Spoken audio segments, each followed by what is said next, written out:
The Great Hall of the Galactic Council was enormous. It was built from black stone and silver light floating somewhere between three stars that had no name in any human language. 7 platforms hung in the air, each one holding a representative from one of the 7 most powerful civilizations in the known galaxy. Their voices echoed there. Robes moved like water. They had been meeting in this hall for over 2,000 years, and in all that time, not one of them had ever truly been afraid. Today, they were not afraid either. Today, they were simply annoyed. The council had called this session because of humans. It always seemed to be because of humans lately. In the last 40 years, humanity had pushed outward into space faster than any species the council had ever recorded. They built colonies on worlds that belonged to no one, or at least worlds that humans said belonged to no one. They built weapons that violated 7 separate agreements. They expanded like a flood, quietly and quickly, and every time the council sent a warning, the humans smiled, nodded, and kept building. The head of the council, a tall gray creature named Varath, spoke first. His voice was low and measured like a judge reading a sentence. He said that humanity had been warned enough times. He said that the colonies on the border worlds needed to be emptied. He said that Earth's new weapons needed to be destroyed. He said that humanity needed to accept a council overseer on their home planet, someone who would make sure the rules were followed from now on. Then he said the words that changed everything. He said that if Earth refused, the council would move to full military action within 30 days. The other 6 representatives voted. All 7 raised their hands. It was unanimous, clean, simple. The council's official emissary was sent to Earth that same hour, carrying a sealed message with all 7 signatures on it. The message was polite in its language but clear in its meaning. It was in every real sense of the word a declaration of war with a deadline attached to it. The human government received the message. They read it in a cold, bright room with too many people in it and not enough answers. Between them, ministers argued, generals looked at each other. Someone said they needed to negotiate. Someone else said there was nothing left to negotiate. Third person said they needed to find her. Nobody in the room said her name out loud. They didn't need to. Everyone knew who they were talking about. The moon was called RE9 on official maps. It had no real weather, just a thick gray fog that rolled in from the frozen plains every morning and stayed until dark. There were maybe 200 people living there, mostly engineers and miners who kept to themselves. It was the kind of place you went when you wanted the rest of the galaxy to forget you existed. She had been here for 6 years. Her name was Inha. She was sitting at a wide metal table covered in old star maps and printed battle reports when Doan walked in. He was a tall man, lean and quiet, with short dark hair and eyes that always looked like they were doing math. He had served under Inha for 11 years before her exile, and when she was sent away he had quietly followed. Nobody had ordered him to. He just went. He walked to the table, set a small data chip down next to her coffee, and stepped back. She didn't look up immediately. She finished reading the line she was on, then picked up the chip and held it under the small light above the table. She read slowly. Her face didn't change much. One eyebrow moved slightly in her jaw tightened for just a moment. Then she set the chip down and was quiet for A long time, outside the fog pressed against the small window above the table. The room was warm and dim. A old heater clicked somewhere in the corner. Doan stood with his hands behind his back and waited, because he had learned long ago that she always had something to say, and it was always worth waiting for. She picked up her coffee, took one slow sip, set it back down. At last she said quietly. Her voice was calm, not excited, not angry. It was the voice of someone who had been sitting by a door for a very long time, waiting for a knock, and had finally heard it. Doan said nothing. He just watched her. She stood up and walked to the window. Outside, the fog moved in slow gray waves. Across the flat ground, there was nothing beautiful about this moon. There never had been, but she had chosen it for a reason, and that reason had nothing to do with the view. How long have we got? She asked. The message gives Earth 30 days to respond, Doan said, but the government already knows. They can't fight this alone. They'll come to you within the week. 4 days, she said.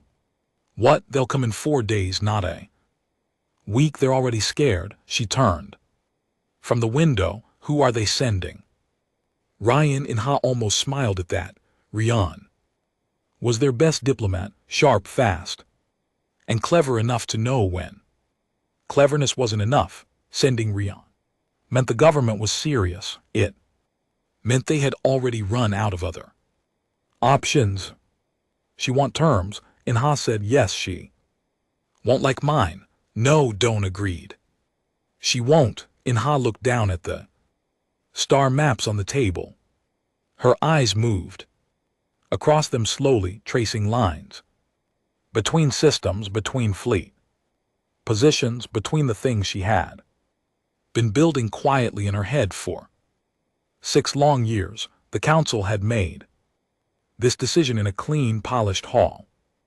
Between 3 nameless stars, they had voted with calm hands and confident voices. They had spent maybe 2 hours deciding to go to war with humanity. She had spent 6 years deciding what to do. When they did, she reached down and moved one of the old maps aside.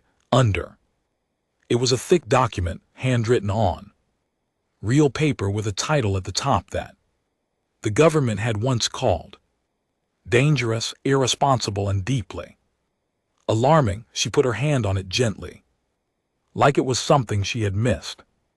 Wake the others, she said. Tell them it's time. Doan turned and walked to the door. Before he reached it, she spoke one more time, still looking down at the document. And Doan, he stopped. Tell them I'm not angry. A quiet pause. Tell them I'm ready. He nodded once and left. She stood alone in the warm, dim room with the fog outside and the star maps under her hands. And for the first time in 6 years, the long waiting finally felt like it was over. Ryan arrived on the 3rd day, not the 4th. In Ha had been wrong by 1 day, which almost never happened, and she noted it without expression and said nothing about it. The shuttle landed on the flat, frozen ground outside the small cluster of buildings that made up in Ha's base. Rian stepped out wearing a dark coat and no expression on her face, which was the look she always wore when she was trying to hide the fact that she was nervous. She was a lean woman with sharp eyes and short black hair that she kept tucked behind one ear. She had once talked 3 different alien governments out of a shooting war using nothing but a dinner table and 4 hours of conversation. She was one of the best in the business. She had still asked twice on the shuttle ride whether this was really necessary. Doan met her outside and walked her in. He offered nothing, said little, and brought her to a small side room with 2 chairs and a table between them. He told her and Ha would come when she was ready. Then he left Ryan alone in the room with a cup of tea that was already going cold. Ryan waited. An hour passed. She drank the cold tea anyway. She looked at her notes on her small device and rehearsed what she was going to say. She had prepared 3 different approaches. The respectful one, the urgent one, and the one where she appealed to Inha's old sense of duty to Earth. She had ranked them in order of what she thought would work best. She had a feeling none of them would work at all. Inha came in quietly. She didn't knock. She just appeared in the doorway and then sat down across from Ryan without ceremony or greeting. She was wearing plain gray clothes, her dark hair pulled back, her face clean and rested. She looked in every outward way like a woman who had been living a calm and simple life. Nothing about her looked dangerous. But Ryan had read her file. Ryan had read her file 3 times on the shuttle ride here. You look well, Ryan said, because she needed to start somewhere. You look tired, Inha replied. How bad is it? Ryan set down her device. There was no point in the slow approach. Inha would see through it in about 30 seconds, and it would only waste time. The Council is moving 7 combined fleets into position along our outer boundary. We've confirmed at least 400 warships. Our own fleet is strong, but we've never fought all 7 at once. The simulation teams say we lose within 5 months. The optimistic ones say 8. She paused. We need you, I know. In Hasid, the government is prepared to offer you full reinstatement, your rank, your clearances, your command. I don't want reinstatement in Hasid. I want the war re-untopped. What does that mean? It means no committee reviews my decisions. No minister gets to pause an operation because it makes them uncomfortable. No one pulls me back when I'm in the middle of something, because the Council sent another polite message asking us to talk. Inha leaned forward slightly. I make the calls, all of them, from the first move to the last. You give me the war and I give you the win. Those are my terms. The room was quiet for a moment. Ryan had expected demands. She had not expected them to be this clean and this total. The government won't like that, Ryan said carefully. I know. That's why I'm telling you and not them. Inha sat back. You understand what I'm asking, and you understand why. The government exiled me because my method scared them, and now the Council has done exactly what I told everyone they would eventually do. I need you to walk back in there and tell them the price of their own fear is that they don't get a vote this time. Ryan looked at her for a long moment. Then she said, if I take this back and they agree, and that is not certain, you will be responsible for everything that happens. Yes, Inha said simply. People will die. People will die either way. The difference is whether we win or lose. While they're dying, another silence. Outside the building, the wind moved across the frozen ground in a low, steady sound. Ryan looked down at the table, then back up. I need to know something first, she said, before I take this back. I need to understand why the Council is actually afraid of you, not the official reason, not the treaty violations, the real reason. She hesitated. What did you do 6 years ago that scared everyone so badly they'd rather exile you than keep you? Inha was quiet for a moment, then she told her, 6 years ago, a minor border conflict had broken out near a small colony called Perrin 5. 3 Council warships had moved in to pressure the colony into surrendering its mineral rights. Earth sent 2 frigates to respond, small ships lightly armed meant to show presence rather than fight. The Council ships opened fire without warning. One of the frigates was destroyed in the first 30 seconds.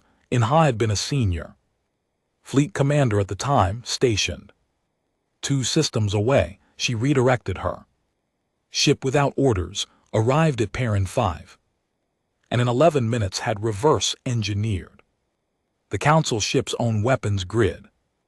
Using the destroyed frigate's final transmission data, she turned their targeting system against them. All 3 Council warships were disabled. No Council crew members were killed, but every ship was crippled beyond repair.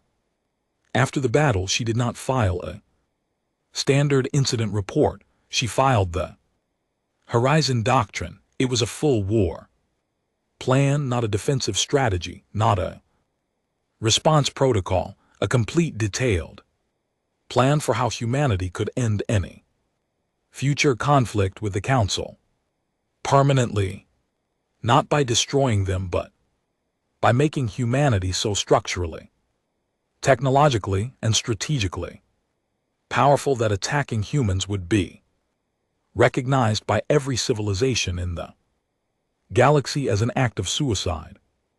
The plan called for things the government found deeply uncomfortable: embedded intelligence operatives inside every Council civilization, weapons development that went far beyond any existing treaty, preemptive disruption of enemy supply networks before any war was even declared, and a final clause that said in plain language that the goal was not peace through goodwill, but peace through the complete certainty of devastating consequence.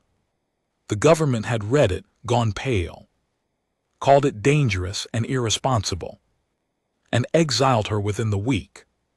Rian listened to all of this without interrupting. When Inha finished, the room was very still. And in 6 years, Ryan said slowly, have you been sitting here doing nothing?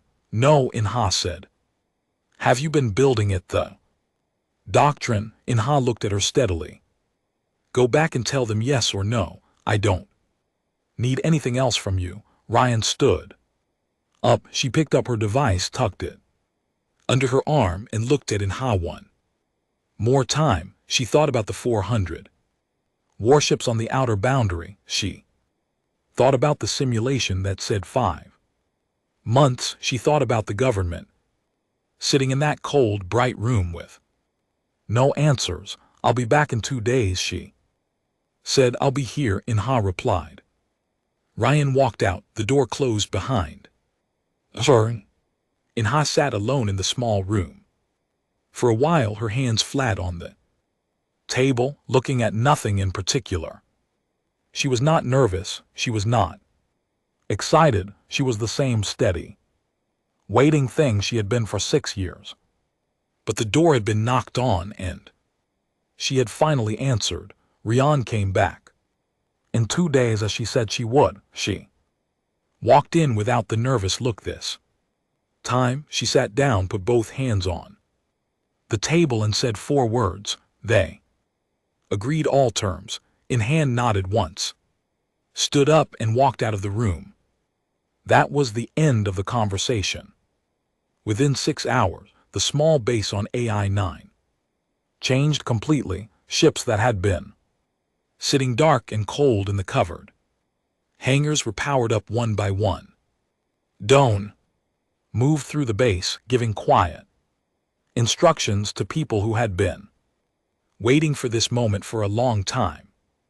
The engineers who had been living here for years, working in silence, building things that had no official name and no official approval, started moving their equipment out of storage and into active status.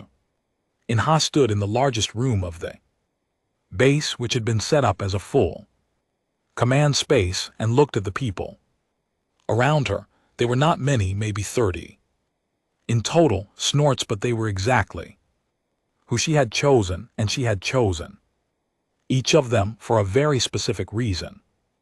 Janho was there. He was younger than most in the room, with a thin face and quick eyes behind plain glasses. He was the one who got nervous around in high the most, which was strange because he was also the one who had built the most terrifying thing she had ever asked for. He stood near his workstation, holding a tablet and trying to look calm. Sarah was there too. She was a small woman who moved like she weighed nothing and spoke in a voice so quiet you had to lean in to hear her. She commanded Earth's Black Ops Division, though that division officially did not exist. She had short hair, a plain face, and the kind of eyes that made you feel like she had already read everything you were about to say. She had been running silent operations inside 3 of the 7 council civilizations for the last 4 years. Nobody in any of those civilizations knew her name. Inha looked around the room at all of them and spoke plainly. She said the council had made a decision. In a polished hall between 3 stars, they had voted to go to war with humanity. They had done it calmly and confidently because they believed, after years of watching humans, that they understood what humans were. They had seen the ships, they had counted the weapons, they had run their own numbers. She said the council had made the mistake of calculating what humanity could do. They had not calculated what she had already done. She turned to Janho first. He had been with her since the 3rd year of her exile. She had found him through a mutual contact, a young engineer who had been quietly let go from Earth's official weapons program after he kept pushing for developments that the program director called unnecessarily aggressive. Inha had read his proposals. They were not unnecessarily aggressive. They were simply 10 years ahead of what anyone else was willing to build. She had brought him to RE9 and told him to build everything he had ever wanted to build, with no restrictions and no review board looking over his shoulder. He had spent 3 years doing exactly that. The most important thing he had built was what he called very simply a jump disruptor.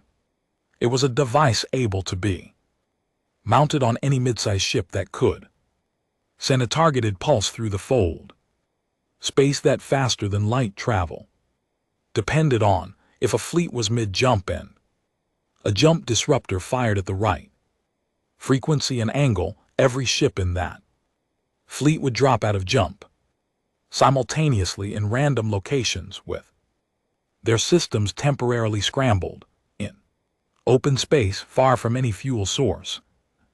Fleet dropped this way was not destroyed, it was simply stranded.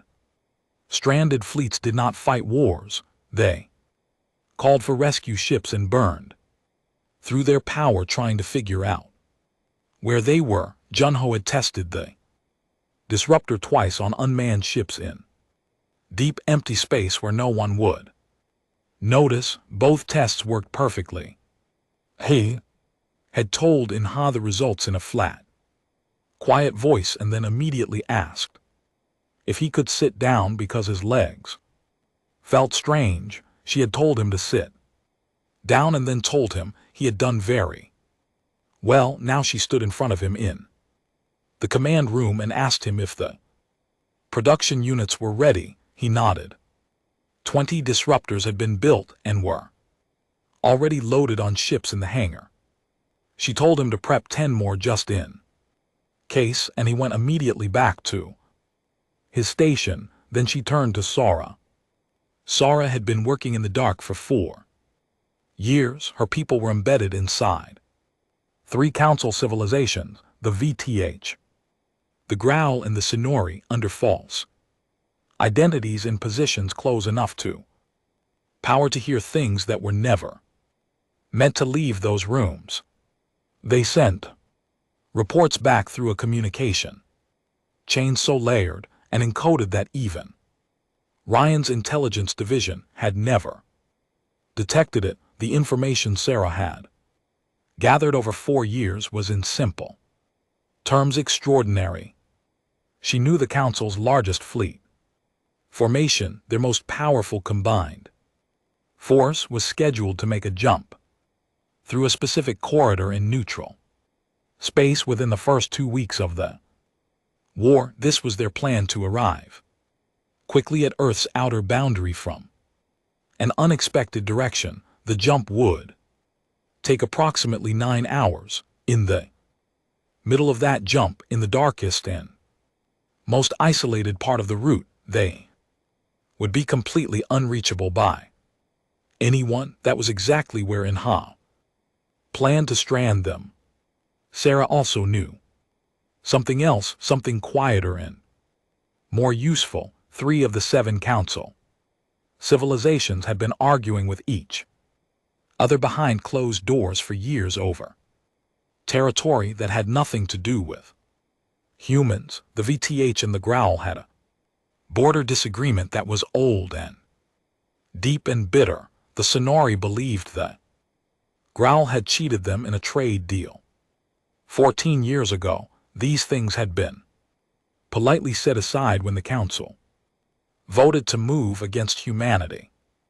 Sora had been nudging them very carefully, very slowly, feeding each one information, true information, slightly shaped that kept the old bitterness warm. One well-timed revelation at the right moment could crack the Council's alliance from within.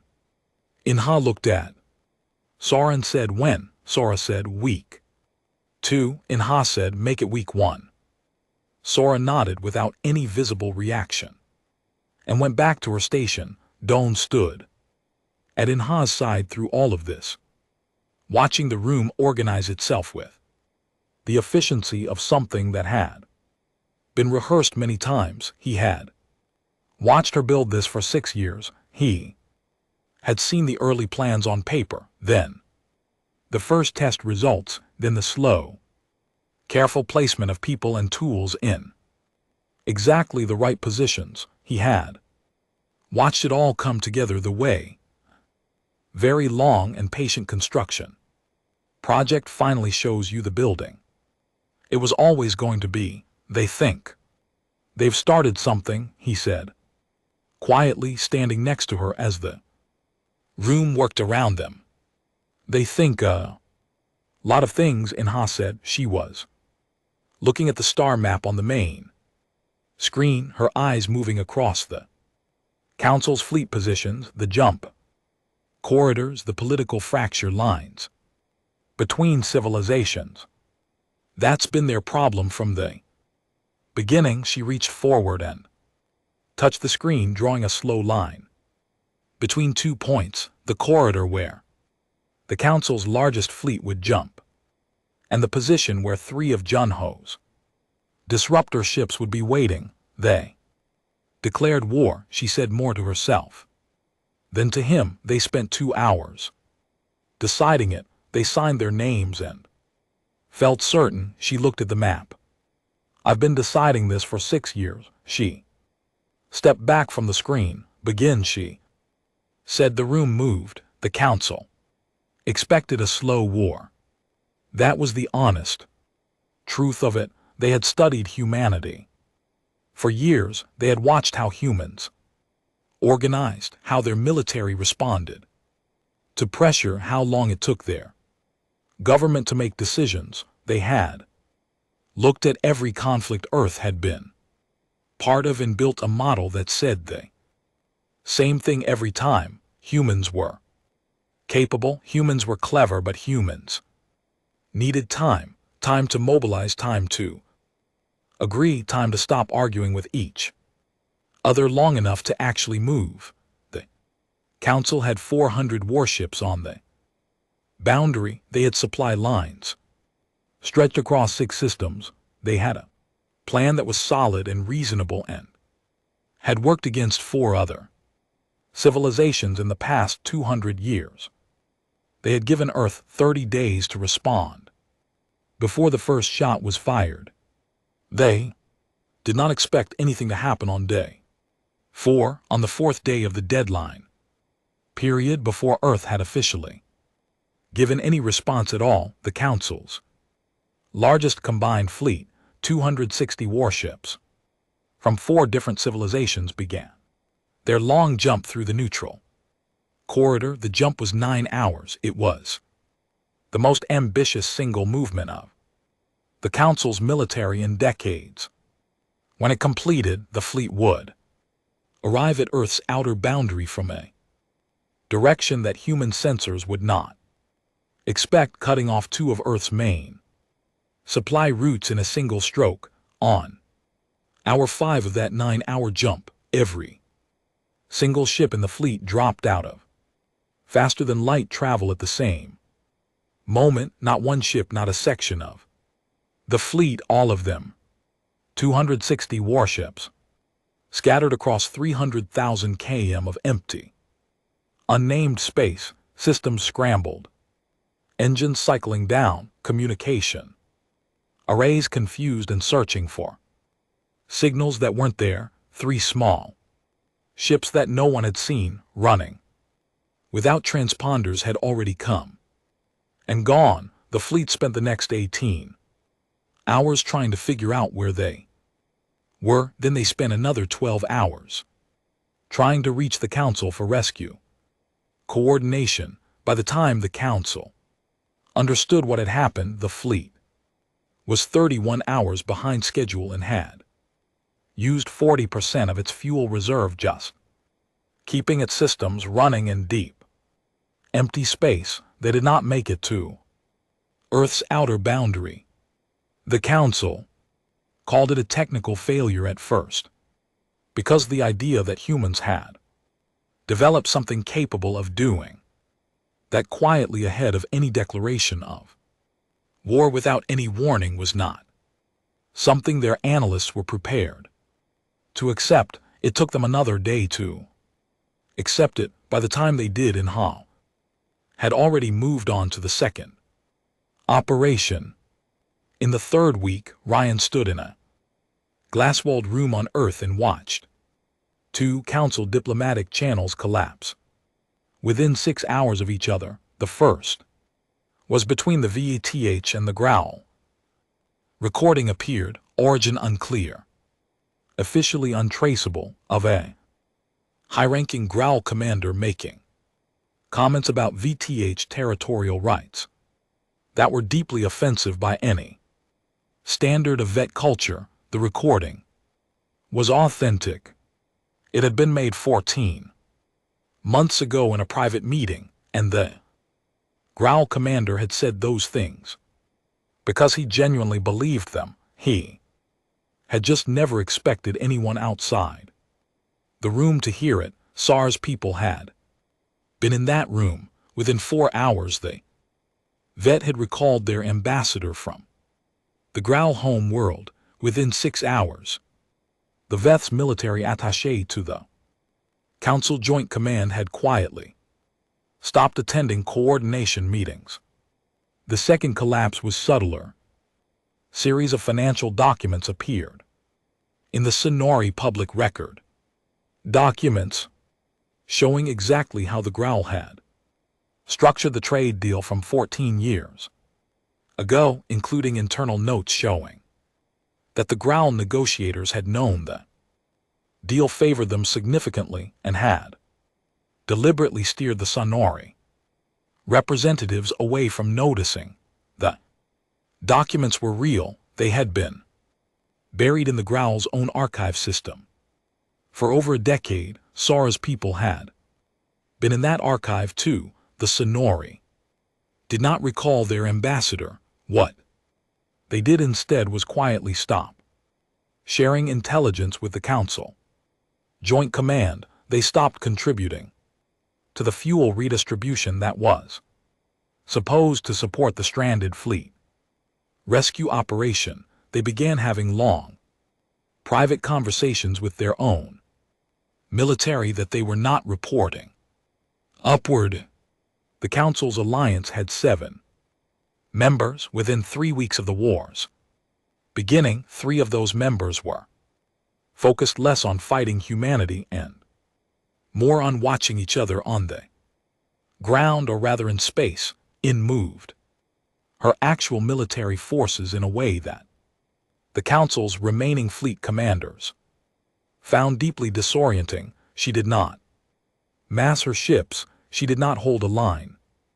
She moved in small, fast groups, never staying anywhere long enough to be targeted, hitting supply points and communication relays rather than warships.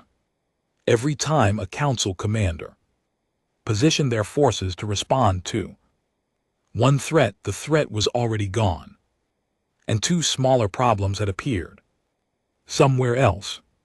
One Council commander, a decorated veteran named Ashen, sent a private message to the Council leadership on day 18 of the war. It was later recovered and read by Inha's intelligence team. In it, Asen said that he had fought 6 wars in his career and had never encountered an opponent that seemed to have already read every response he made. Before he made it, he was not far wrong. Doan managed the tactical map from the command center, and every move the Council made had already been anticipated in some version of Inha's 6 years of preparation, not because she could see the future, but because she had spent 6 years studying these specific civilizations, their specific commanders, their specific tendencies. Under pressure, she had read every recorded conflict they had been part of. She had built a picture of how each of them thought. She knew that Veth commanders became aggressive when confused. She knew that Growl commanders pulled back to defensive positions when their supply lines were threatened. She knew that the Sonori prioritized protecting their own ships above all other tactical considerations. She used all of it. On day 22, the Council issued its first ceasefire request. The message was formal and calm, and worded as if it were an equal negotiation between 2 parties. It said the Council was willing to discuss terms. It said there was no need for further escalation. Inha read the message and set it aside. The next morning, she hit 3 more relay stations along the Council's main communication corridor, cutting their joint command's real-time contact with the stranded fleet, which had finally been partly recovered but was now running on emergency power by 60%. The Council sent another ceasefire request the following day. This one was less calm. Doan brought it to her personally. She read it, put it face down on the table, and looked at the map. They're scared, he said. There was no satisfaction in her voice when she answered. There was nothing warm or triumphant. She simply said good and circled the next target on the screen with one finger. Then she looked at him with steady eyes. They should have been scared 6 years ago, she said. They should have been scared when they exiled me instead of listening to me. They should have been scared when they voted with their clean hands in that clean hall. She looked back at the map. Fear now is the only thing they have left. That's useful. She picked up her pen. Get Sarah, we're moving on the Sonori separation tonight. If they're going to fracture the alliance, I want it done publicly and loud enough that the other 4 can't pretend they don't see it. Doan went to find Sora. Inha stayed at the table alone with the map in the night, the way she had been alone with her plans for 6 quiet years on a cold and foggy moon, except now the plans were not on paper anymore. Now they were burning across the galaxy in real time. And every star on the map was a problem she had already solved. The war ended on day 41. Not with a great final battle, not with a last desperate push from either side.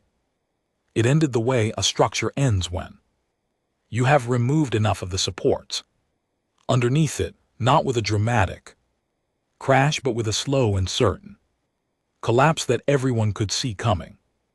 And nobody could stop. By day 30 the Sonari had formally suspended their participation in the Council's joint military command. They issued a public statement that was careful in its language but clear in its meaning. They said they were reviewing their alliance commitments in light of recent information. They said they were not enemies of humanity. They said nothing about the growl, but everyone in the galaxy who could read between lines understood exactly what they meant.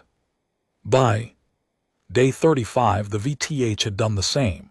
Their statement was shorter and angrier in tone. They mentioned without specifics that the terms of the original war vote had not been fully honored by all parties. Their ambassador to the Council joint session had left the building and had not returned. With the Sonori and the Vet effectively gone, the Council's military structure became something very different. What had been 7 civilizations acting in a coordinated way was now 5, and 2 of those 5 were watching the other 3 with increasing nervousness, wondering what information might surface about them next. In hand did not hit them harder in those final days. She did not need to.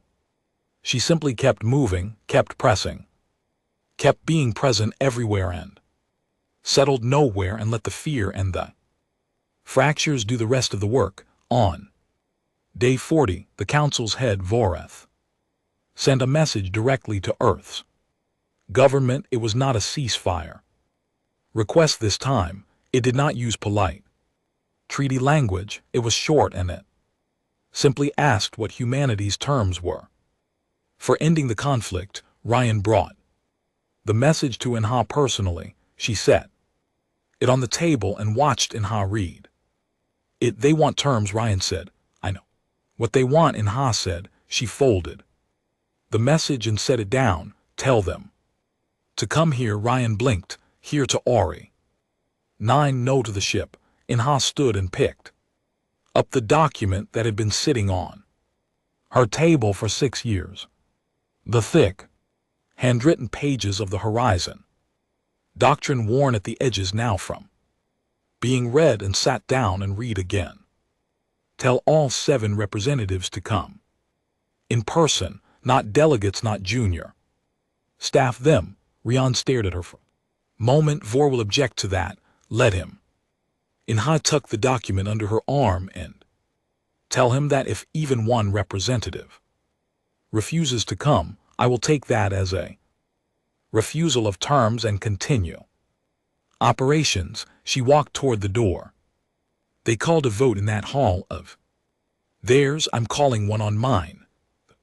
Meeting was held on Inha's flagship long gray vessel called the Hayo, which had no decoration on its hull and no ceremony in its corridors.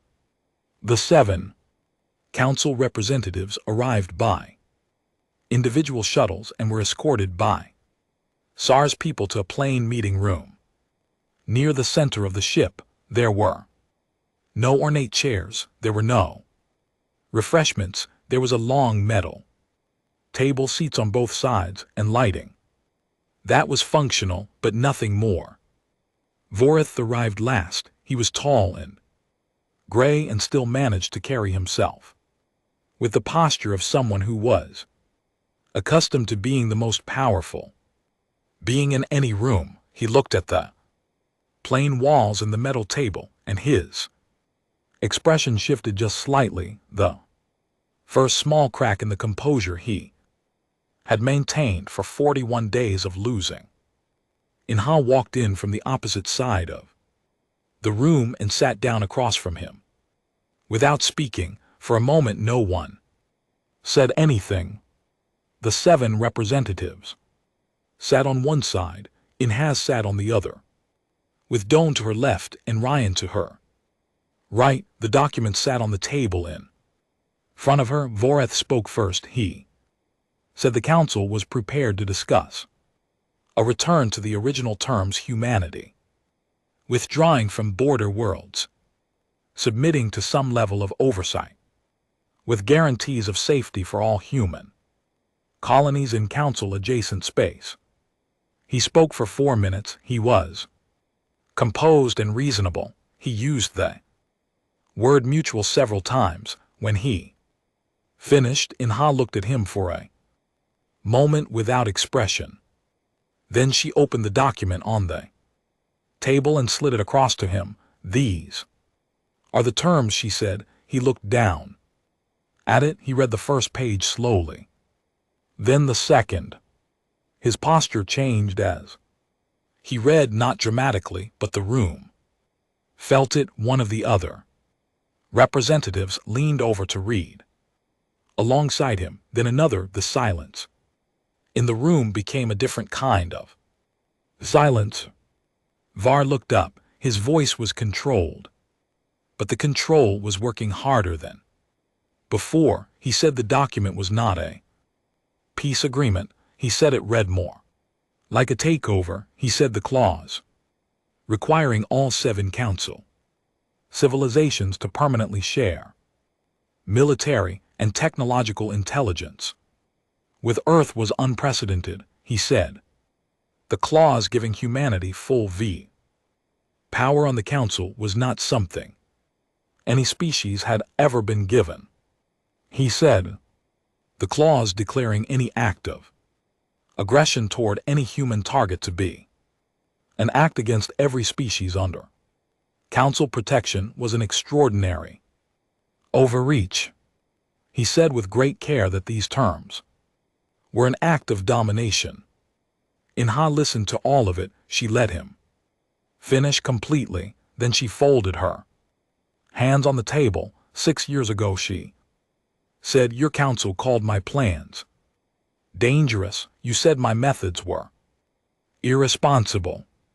The government I served was so afraid of what I was proposing that they exiled me to a moon in the middle of nowhere, rather than keep me around and have to think about the questions I was raising. The room was very still, and then she said, after 6 years, you declared war on us anyway. She did not raise her voice. She did not need to. You spent 2 hours voting.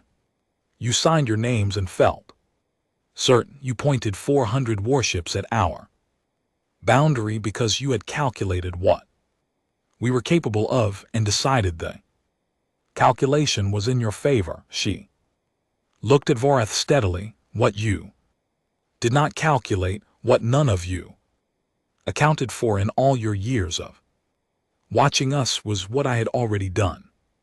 She let that sit for a moment. You called my doctrine an act of domination 6 years ago. You call it an act of domination today, but I want you to think carefully about what you are actually sitting across from right now. I'm not the most powerful person in humanity. I'm not the best of us or the most loved or the most representative of what humans want to be. She paused. I am what humans become when you make us wait long enough and afraid enough and angry enough. I am not humanity at its best. Her voice was quiet and even, and I am sitting across from 7 civilizations that could not defeat me. Voreth said nothing. No one in the room said anything. These terms are not a punishment. Inha said they are a structure. They are the architecture of a situation where no one in this galaxy ever again believes that going to war with humans is a reasonable calculation. She looked down the row of representatives, one face at a time. Sign them, and this ends today. Every ship goes home. Every stranded fleet gets rescue support from us. Every border colony stays where it is with full legal protection. She looked back at Voreth. Refuse them, and I continue. And the thing you need to understand about me, the one thing that is absolutely true, is that I have more patience than you do. I have had 6 years of practice. The room was quiet for a long time. Then one by one, the representatives looked at the document. One of them picked up a pen. Then another. Vor sat still the longest. He looked at the table. He looked at the document. He looked at Inha. He picked up the pen. Ryan watched it happen from her seat at the table and felt something she could not quite name. It was not exactly pride and not exactly relief. It was something older and quieter. The feeling of watching something inevitable finally arrive. Later, standing in the corridor outside while the representatives were escorted back to their shuttles, she stood next to Doan and said nothing for a while. She's frightening, Rion said eventually, not as a criticism, just as a fact. Yes, Dwan agreed. He said nothing else. Inside the meeting room, Inha sat alone. For a moment after everyone else had gone, the document was gone. It would be filed, recorded, sent out across every channel, made official in every language that existed in the known galaxy. What had been handwritten on paper in an exile 6 years ago was now the law that governed the most powerful governing body in the galaxy. She looked at the empty table. She thought about the fog on AI-9. She thought about the long, quiet years, the maps, the dark hangars, Junho's nervous face, Sora's quiet eyes, Dawn standing in every doorway she had ever walked through. She thought about the knock she had been waiting for. Dawn appeared in the doorway. He was holding 2 small glasses. She looked at him. He walked in and set one down in front of her, then stood across the table. She picked it up. Now, she said softly, looking out at nothing, they'll never forget what humans are capable of. She took a sip. The galaxy, for the first time in 2,000 years, was afraid of exactly the right thing. And somewhere far away in the polished hall, between 3 nameless stars, the seats of the Galactic Council sat in silence. And one of them, for the first time, belonged to Earth.